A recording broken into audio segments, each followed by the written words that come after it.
Mister weather praise lord, అందరూ ఎలా ఉన్నారు? బాగున్నారా? సో నేను చెప్పాల్సింది ఏంటి అంటే, ఏది నా ఫైనల్ సెంటెన్సో, ఏది నా ఫైనల్ ప్లేయరో, ఏది నా ఫైనల్ డేనో నాకే తెలియదు. అంత బాధ ఉంది నాకు. ఆ బాధని తట్టుకోలేకపోతున్నాను, బాధను భరించలేకపోతున్నాను. సో ఏం జరిగినా నా బిడ్డలకు తోడుగా ఉంటారని, నా బిడ్డల కోసం ప్రార్థన చేస్తారని నా సబ్స్క్రైబర్స్ని చూసి ఆశిస్తున్నాను, మీ అందరినీ కూడా. సరే, సో మనం ప్రార్థన చేసుకుందాం. యెరూషలేము కోసం ప్రార్థన చేసుకుందాం.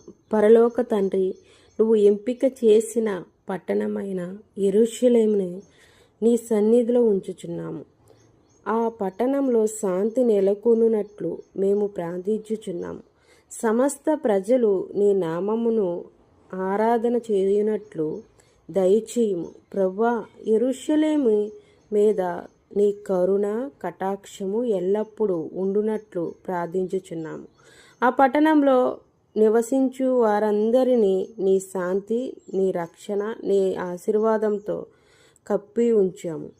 ప్రవర్తల చెప్పిన నీ వాగ్దానములు నెరవేరినట్లు కృపను దయచేయమని యెరూషలేము యొక్క క్షేమ కొరకు ప్రార్థన చేయుడి. యెరూషలేము నిన్ను ప్రేమించువారు వర్ధిల్లుదురు. కీర్తనలు గ్రంథము 122:6. ప్రభువా, ఆ పట్టణము నుండి నీ వెలుగు, నీ వాక్యము, నీ రక్షణ సువార్త సమస్తము లోకమునకు వ్యాప్తి చెందినట్లు కృపను దయచేయము.